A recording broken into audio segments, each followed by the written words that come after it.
सारे व्यूवर को नमस्कार। मैं अमित सिंह और आज बड़ी अच्छा लग रहा है हमें इस बात को जान के, इस बात को सुन के कि इस डायरेक्ट सेलिंग बिजनेस में जिन महागुरु से आज मैं आप लोगों को रूबरू कराने जा रहा हूँ, उनको देख के मैंने भी इस बिज़नेस को करना शुरू किया था। उनको देख देख के मैं इस बिज़नेस को सीख रहा हूँ, उनसे ही सीख रहा हूँ और आज उन्हीं की कृपा है, उनको मैं फॉलो करता हूँ, जिसकी वजह से आज मैं रॉयल्टी के मुकाम पे हूँ इस बिज़नेस में। और बड़ी खुशी की बात है, आपको भी उनके बारे में जान के बड़ा अच्छा लगेगा, बड़ा आश्चर्य होगा, क्योंकि वो जिन शख्सियत से अब मैं आज आपको रूबरू कराने जा रहा हूँ, वो पूरे भारत में जिनका आज डायरेक्ट सेलिंग में परचम लहराता है, वो जिस बड़े शहरों में, छोटे शहरों में जाते हैं, वहाँ उनके मीटिंग्स, उनके सेमिनार को सुनने के लिए बड़े से बड़े ऑडिटोरियम भी फुल हो जाती है, पहले से टिकट उनका बुक हो चुका होता है। ऐसे महाशख्सियत, ऐसे महागुरु से मैं आज आपको रूबरू कराने जा रहा हूँ, नन अदर देन मिस्टर अनंत कुमार सर।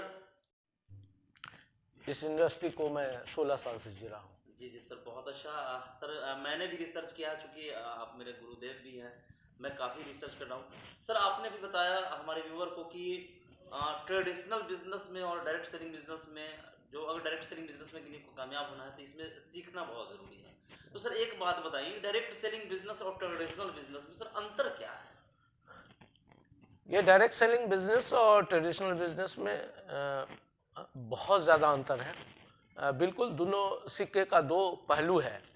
और मैं समझता हूँ ट्रेडिशनल बिजनेस आज के पहले हमारे पिताजी, दादाजी के ज़माने में ट्रेडिशनल बिजनेस हुआ करता था, और हम लोग के ज़माने में नया कॉन्सेप्ट आया है जो डायरेक्ट सेलिंग के नाम से हम लोग जानते हैं। जी जी। ट्रेडिशनल बिजनेस में जो प्रोडक्शन कंपनी प्रोडक्ट करती है, प्रोडक्शन, उस प्रोडक्ट को पहले एडवर्टाइज एजेंसी को दिया जाता है। बड़े बड़े सेलिब्रिटी उस प्रोडक्ट का प्रचार प्रसार करते हैं। जहां मैंने भी पढ़ा था कि मतलब एडवर्टाइजमेंट में कंपनी एग्रीमेंट में करोड़ों करोड़ रुपए खर्च करती है। जी हाँ बिल्कुल। और वो जबकि आप जानते हैं अमित जी कि प्रचार प्रसार करने से क्वालिटी में कोई अंतर नहीं आता है प्रोडक्ट का, बिल्कुल है ना। फिर भी एक चीज जरूर उसमें हो जाता है कि जो प्रोडक्ट का जो कॉस्टिंग होना चाहिए वो कॉस्टिंग बढ़ जाती है। कॉस्टिंग बढ़ जाती है, क्वालिटी नहीं बढ़ती बट कॉस्टिंग बढ़ जाती है। उसके बाद वो चैनल के द्वारा एक कंज्यूमर के पास वो प्रोडक्ट पहुंचता है।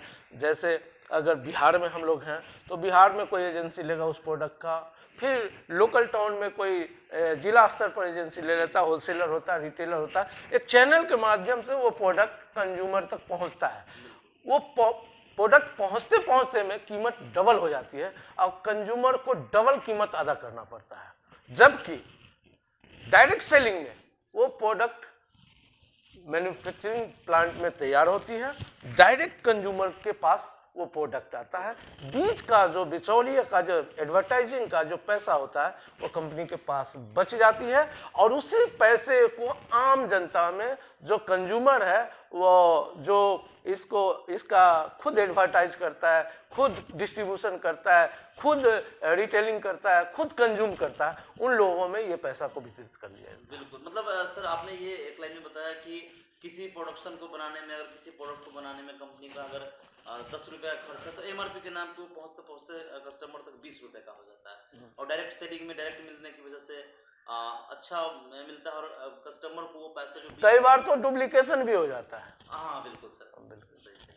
तो सर एक चीज़ हम ये जानना चाहेंगे, हम अपने व्यूवर को ये सर आप बताएं हमारे व्यूवर को कि डायरेक्ट सेलिंग में और जो टीडीएम ट्रेडिशनल बिजनेस होता है, तो इसमें प्रोडक्ट हम लोग भी फील्ड में आते हैं तो बताते हैं कि आपको यहाँ डायरेक्ट सेलिंग में प्रोडक्ट अच्छे और सस्ते मिलेंगे।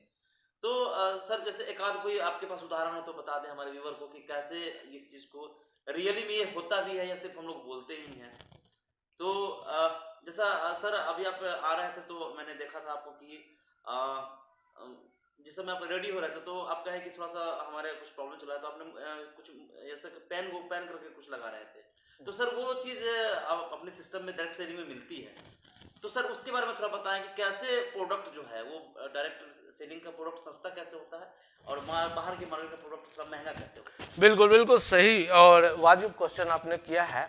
और इस चीज़ को लेकर के कन्फ्यूजन हमारे डिस्ट्रीब्यूटर्स को भी रहता है कई बार जब नहीं सीखते हैं, क्योंकि मैं बार बार बोलता हूँ डायरेक्ट सेलिंग सीखने का बिजनेस है। बिल्कुल। अगर आपको अपने प्रोडक्ट के बारे में जानकारी नहीं है तो फिर आप कंज्यूमर को जाकर के कन्विंस करने में सफल नहीं हो सकते हैं। तो सबसे पहले आपको अपने प्रोडक्ट के बारे में जानकारी होनी चाहिए, और ये 90% सीखने का बिजनेस है, 10% सिखाने का बिजनेस है। तो मैं जिसका आपने जिक्र किया था, मैं ट्रेडिशनल मार्केट में मैं लगातार 3 दिन से सेमिनार और मीटिंग में हूँ, और मैं गाड़ी में बैठा बैठा मेरे कमर में पेन होने लगा।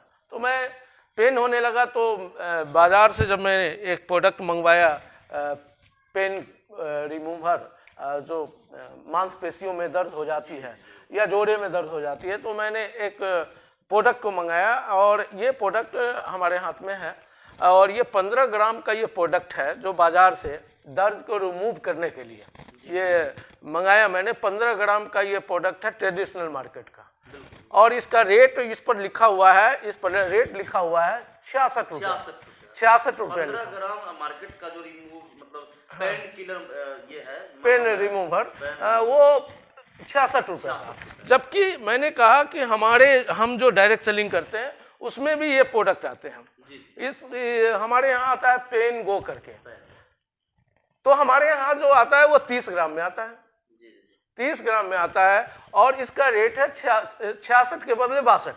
अच्छा, मतलब 15 ग्राम मार्केट का जो है उसका कीमत 66, इसका 66 रुपया, और डायरेक्ट सेलिंग से जो आ रही है पेन गो, इसका 30 ग्राम वजन भी है और कीमत भी है 62।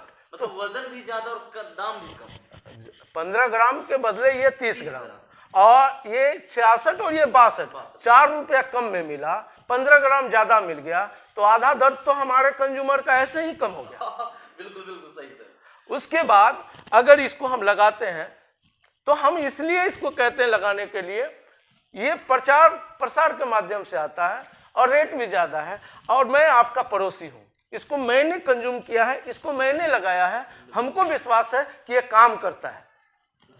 तो हमसे ज्यादा विश्वास, चूंकि पड़ोसी को मैं दे रहा हूं तो विश्वास ज्यादा हम पर करेगा। और जब ये लगाता है और उसका पेन दर्द ठीक हो जाता है, वो आदमी से मैं KYC मांगता हूं, और KYC देते हैं तो इनकी हमारे सिस्टम में ज्वाइनिंग हो जाती है, एंट्री हो जाती है, रजिस्ट्रेशन हो जाता है। रजिस्ट्रेशन में तो कोई पैसा लगना है? कोई पैसा नहीं लगना है, क्योंकि गवर्नमेंट ऑफ इंडिया का गाइडलाइन है कि आप ज्वाइनिंग के नाम पर पैसा का लेन देन नहीं कर सकते हैं। तो जब हम उनको ID निकाल करके देते हैं KYC देने के बाद, तो जब ये प्रोडक्ट वो लेने जाता है अपने ID पर, तो जो इसका जहां ये सामान मिलता है वो दुकानदार ऑटोमेटिक उसको फिर से 7% की छूट दे। बिल्कुल। अब ये 55 रुपया लिया जा रहा है। अच्छा, मतलब 62 रुपए इसका MRP है। हाँ। और वो हमें, अगर मैं KYC फिट कर देता हूँ तो मुझे ये मिलने नहीं है 55 रुपए में मिलने, मतलब समथिंग 15-16% हमारे वही हाथों हाथ छूट मिल गया। उसके बाद जब वो ले गया, इस प्रोडक्ट को यूज किया, और जब तक इसका ये जो रैपर है इसको खत्म हो जाता है, फेंकता है, तब तक उसके अकाउंट में फिर 5 रुपए अकाउंट में गया। अरे ये तो साहब वही बात हो गई ना कि आम के आम, गुठली के दाम और छिलके पे भी इनाम। बहुत बड़ा इनाम। बिल्कुल। और ये तभी हम समझ सकते हैं जब जिस सिस्टम को आपने ज्वाइन किया, जो काम कर रहे हैं उसके बारे में 90% नॉलेज बढ़ाना पड़ेगा आपको। मैं इसलिए बोल रहा हूं, अगर ये 30 ग्राम होता तो इसका रेट, ये 15 ग्राम होता इसके हिसाब से, तो इसका रेट हो जाना चाहिए 20 से 25 रुपया। बिल्कुल। अब इसका मतलब है ट्रेडिशनल मार्केट में वही सामान दुगना रेट में दिया जा रहा है, तो ये दर्द घटा रहा है या दर्द बढ़ा रहा है? ये तो सर जैसा आपने बताया, इससे तो लग रहा है कि पूरे भारत का दर्द बढ़ रहा है। भारत का दर्द बढ़ रहा है। और हम लोग दर्द भी घटाते हैं, गरीबी का जो चुभन वाला दर्द है उसको भी घटाते हैं। ये है डायरेक्ट सेलिंग। जी। बिल्कुल सर, बहुत अच्छा आपने डेफिनेशन दिया डायरेक्ट सेलिंग का और ट्रेडिशनल बिजनेस का।